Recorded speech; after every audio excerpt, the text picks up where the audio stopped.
I just gave everything to the Lord. And then the person praying over me held my head in her hands and said, Jesus said yes, you are completely healed.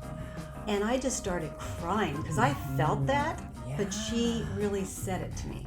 Welcome to the Extraordinary Lives podcast, where we talk about lives that go beyond the ordinary to the extraordinary, with the extra being Jesus.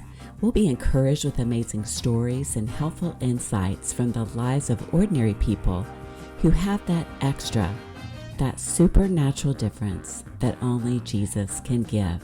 I'm your host, Ellen Bennett. Thanks for joining us. Hi, everyone. I am thrilled to welcome Kathy Kuebler to the show.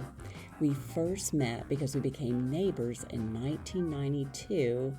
That was before I had kids. She was actually present at the birth of Matt and Haley to help me get through that birth. Yes. And she now has 10 children, and we will hear all about that. Welcome to the show. Thank you. I'm so happy to be here. Well, Kathy, I've always loved your faith in God, and I'm so excited to hear about how He's impacted your life and the difference that He's made. Let's get started. Where did you grow up?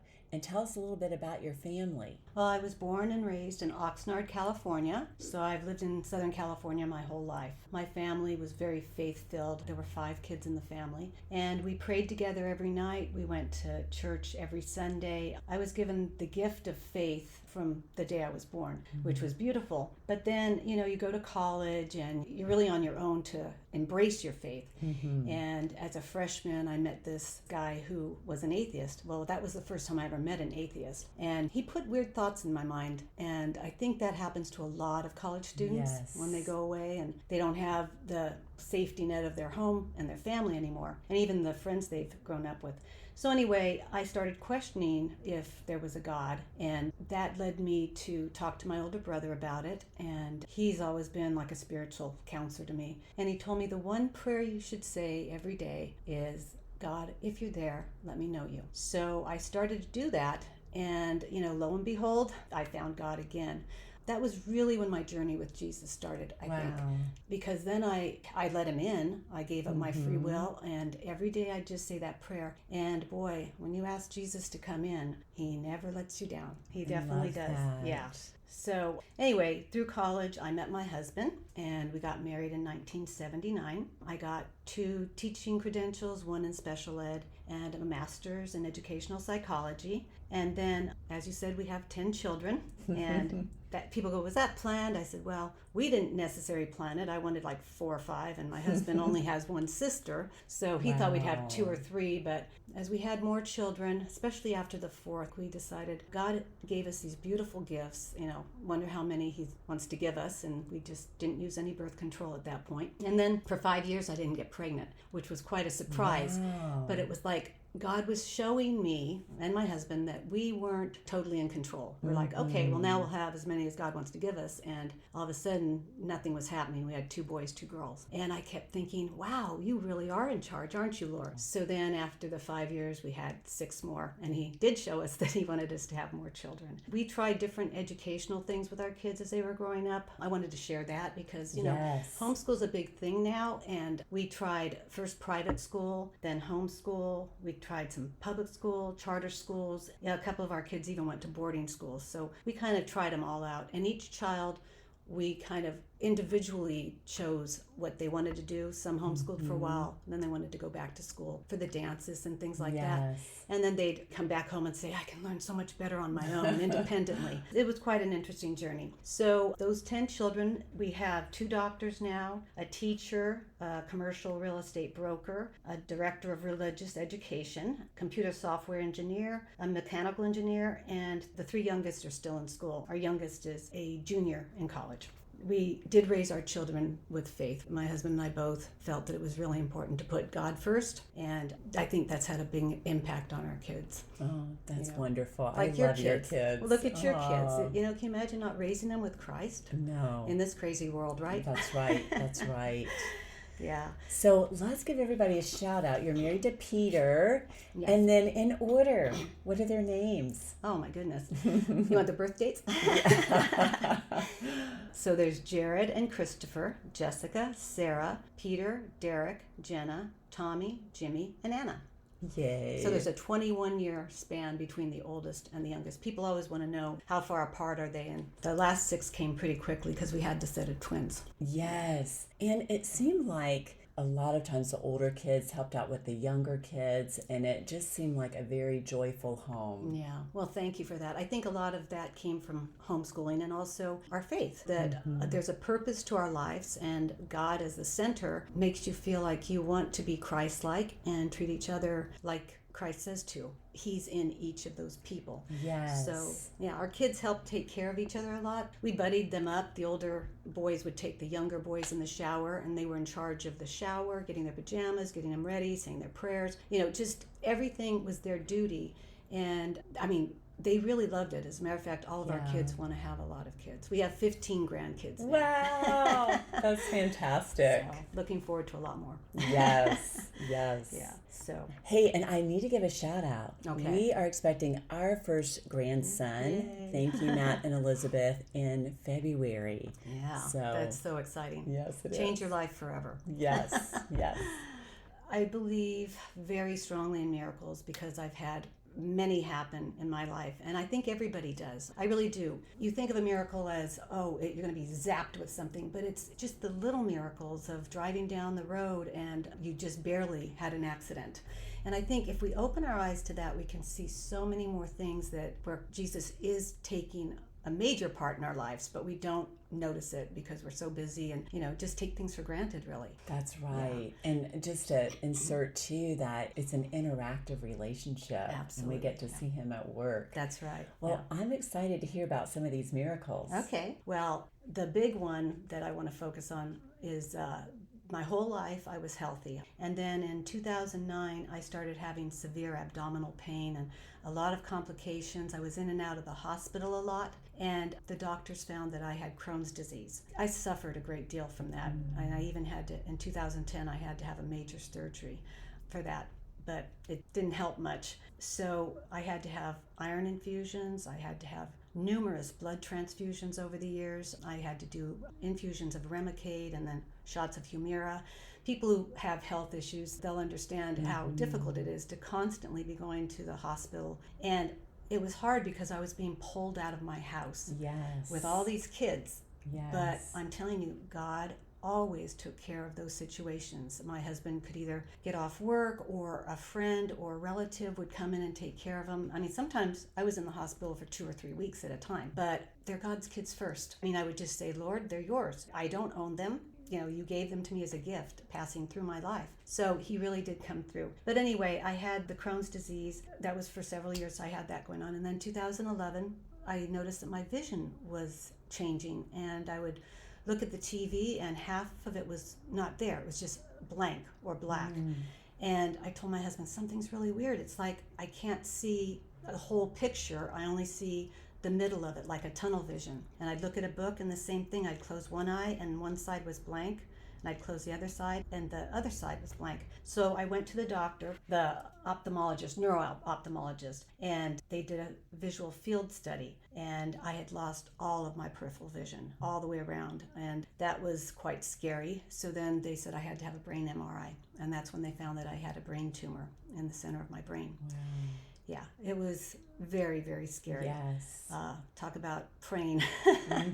You really, those kinds of things, they happen to you or someone in your family, someone you love. It makes a lot of people turn to God, which is very good because that's his chance to shine. Yes, right? True.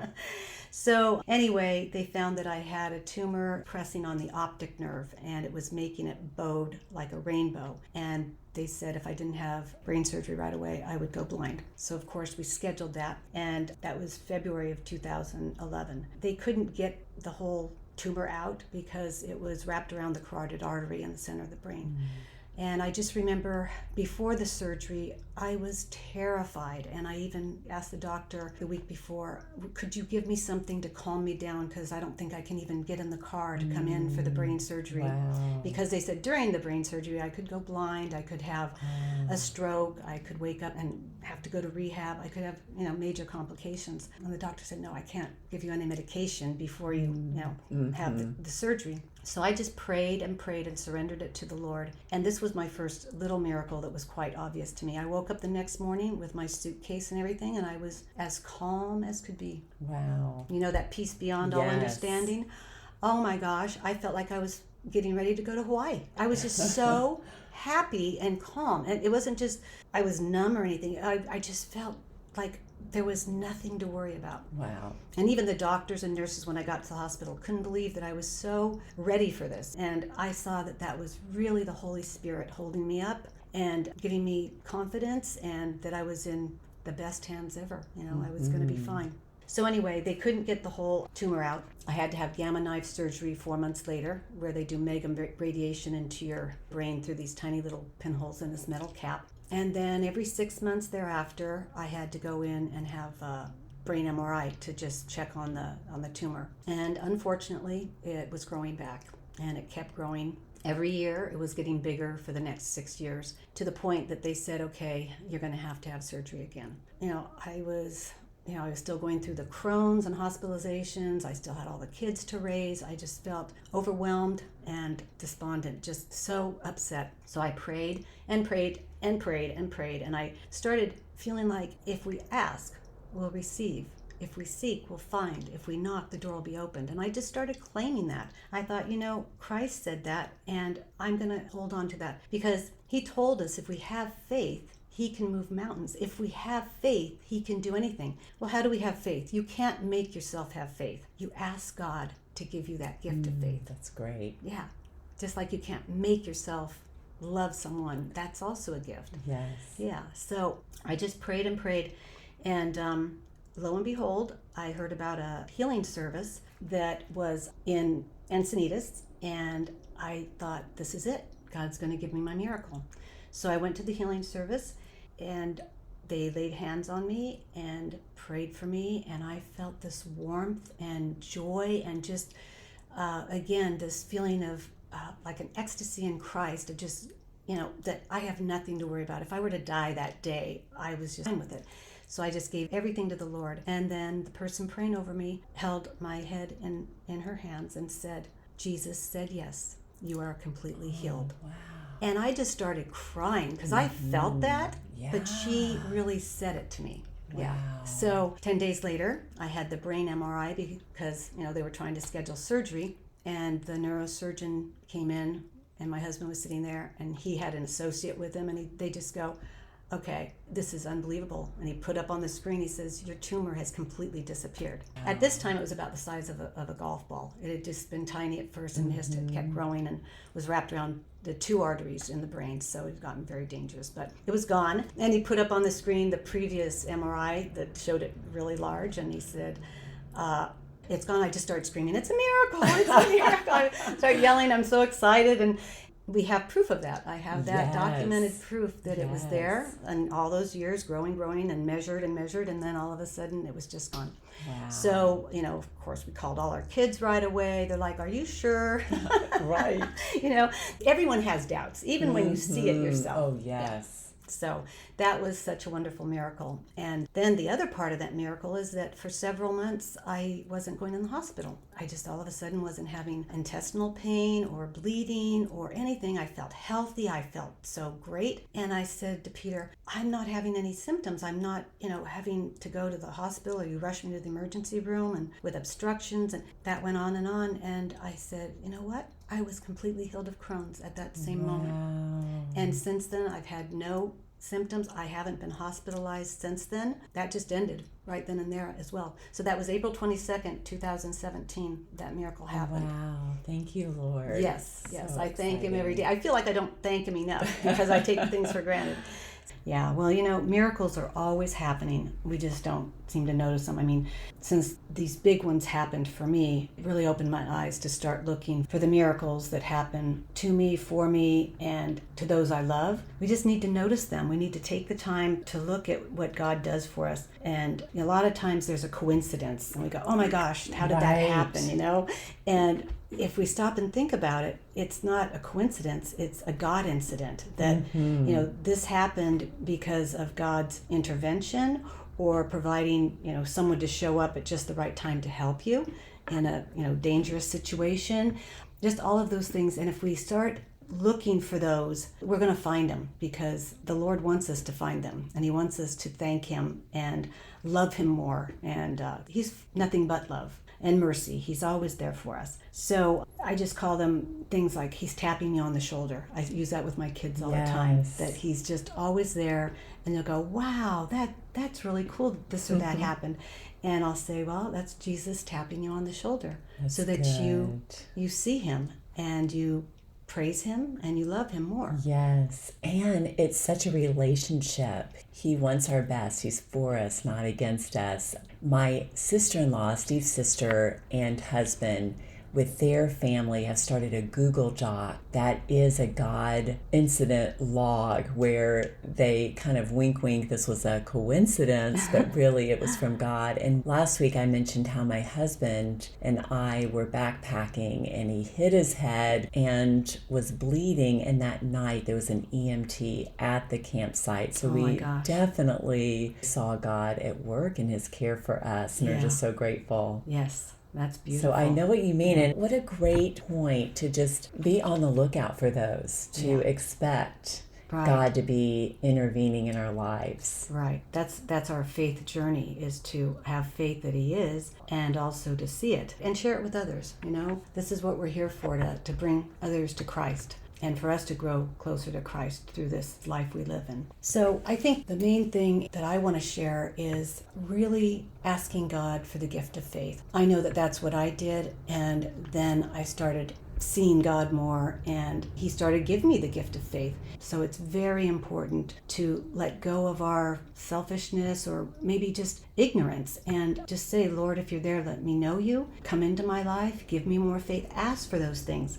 Because in the Bible, Jesus says in Mark 11:24, therefore I tell you, all that you ask for in prayer, believe that you will receive it, and it shall be yours. In Matthew 7:7, ask and it will be given to you. Seek and you will find. Knock and the door will be opened to you. And then another one I love is John 14:14. If you ask anything of me in my name, I will do it.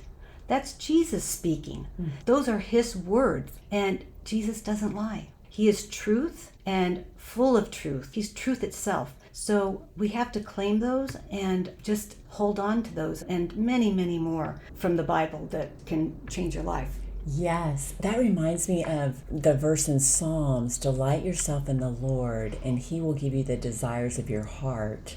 And I think one thing I really like about that verse is that it's not just anything we want, right? Oh, I want a new car today. Give it to me, Lord. It's the desires of God's heart that he wants us to have and wants to give to us. Yeah. So I love that. Yeah, that's a good way to put it. It's God's will. You know, we're afraid to do God's will or ask for God's will because, oh my gosh, he might change me. That's right. He might change my life. You know, oh gosh, what does he have in store for me? That's a little scary, but it's not. He created us, and he loves us beyond anything we could ever imagine. So why are we afraid of what he might do for us or with us? You know, his will is perfect. That's great.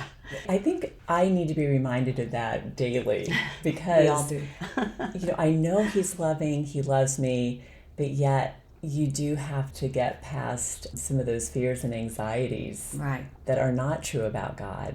Yeah, that's true. You were, of course, we mentioned at Matt's birth, because I knew you would have great experience and be able to help me through that. And then you were at Haley's birth. And the funny thing about that was it was time to push. And the doctor was not there.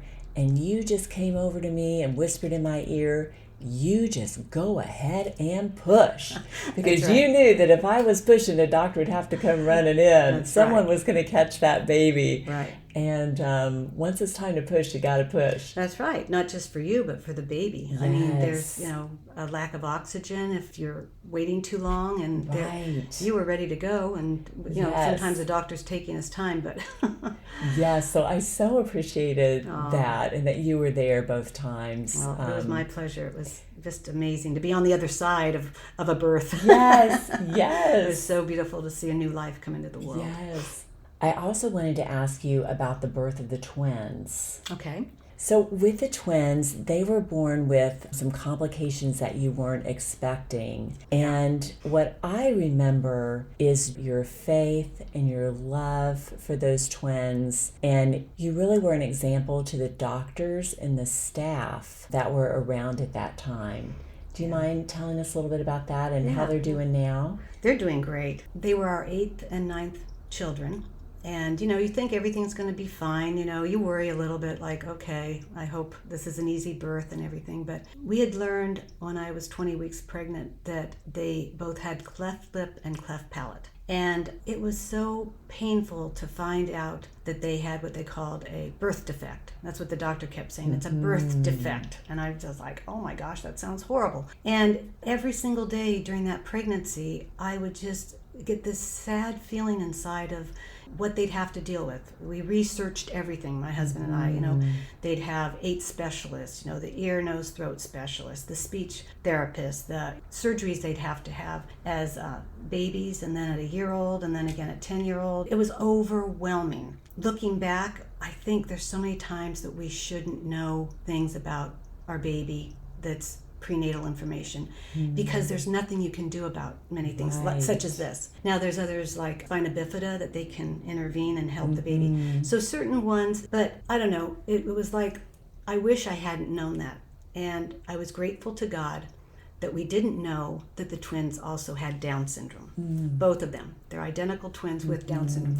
And I say I'm grateful for that because, I was very sad and distraught about them having the cleft lip and cleft palate. I can't imagine how overwhelming it would have been to know that they would have Down syndrome and all the different things that our world is negative about toward people with this disability, or other syndromes for that matter. So when they were born, we knew they'd look a little funny, but they looked so cute. They looked like they had a little mustache. Yes, they did. Oh my goodness. Yeah, it was so cute. So they were 5 weeks early. They were in the NICU at Children's, and they told us about a day or two later they were going to test them for Down syndrome. And I mean, I'd already held them, and they were so precious. It was like I didn't care. These were my babies. These were just as precious as all the other babies we had. So what if they wouldn't go to college or have that path of life that our other kids have had? I just saw them as our precious babies. They're God's children first. And we were going to be going down a different path, but their life was just as important as any other of our children or any other human being. And truly, they changed our lives. They changed the lives of our children. They are the most loving and caring and selfless people we've ever met. My oldest son, who is a theologian, he has his doctorate in theology, he has said, Tommy and Jimmy are the most Christ-like people I've ever met. Wow. Because they don't worry about money or stress about this or how do I look today or, just all the things that are self-centered. They care about other people. Someone is hurt, they run to help them. I have so much help around the house. The trash is always taken out, the dishwasher's always unloaded, and the laundry will be put in. They love it when I say, who did that? I did. It's for you, Mom. No, they really love to make people happy. Yes, yeah. They are darling. Yeah, and they've Everyone become quite popular. I mean, they've danced with Jason Mraz. They did a show with him at Spreckles. They've been in the San Diego Walk for Life in front of about 4,000 people. They danced and performed there, got $100 each for 5 minutes of dancing. So they have their role in this life. Yes. And that's what we have to realize with any person, with any disability or anything. God created them for a purpose. They have a right to life and can't imagine our lives without them. Yeah, they just touch so many lives around them. Yeah. Thank you for sharing. Yeah. Well, what other things would you love to share with the podcasting audience out there, Kathy? Well, I'm 65 years old, so I've had some life experiences. I think I'm learning more and more all the time, though. That miracle that happened to me was 5 years ago now, and it really opened my eyes. I just want to tell everybody that Jesus is closer than we think. He really is with us always. And there's so many things happening, and that's what I just want to share. And everyone open our eyes and look for those, because if we look for them, we're going to see them. There's no doubt about that. He loves us more than we can ever imagine, and he is tapping us on the shoulder. Matthew 28:20 is one of my favorite verses. I am with you always, even unto the end of the world. How consoling is that he's with us always? How can we doubt that we have a loving God who is there for us through thick and thin? So the big thing is to invite him in, and he will come. That's great. Yeah. I love that. So true. Yeah, well, I've really enjoyed talking to you. Oh, it's been thank wonderful. You so much, Kathy. Yeah. Just love you so much and love your faith and your family. And I'm very thankful for you. Very thankful that God made us neighbors. That wasn't a coincidence way back when. Good one. That's right. And I want to keep a journal like that. I'm going to start one. Yes. I think it's a great way to look at what God does in our lives. And when we have bad days, just to open that booklet, along with the Bible, of course. Right. But, just those things that happen in our daily life, not to take them for granted. Yes. And I'm also thinking of the Hebrews verse that says we can encourage each other in our faith. And you've really encouraged me today. And I'm sure everyone who's listening too. So thank you. You're welcome. It's been my pleasure. Thanks, everyone, for joining us. This is Ellen Bennett with the Extraordinary Lives podcast.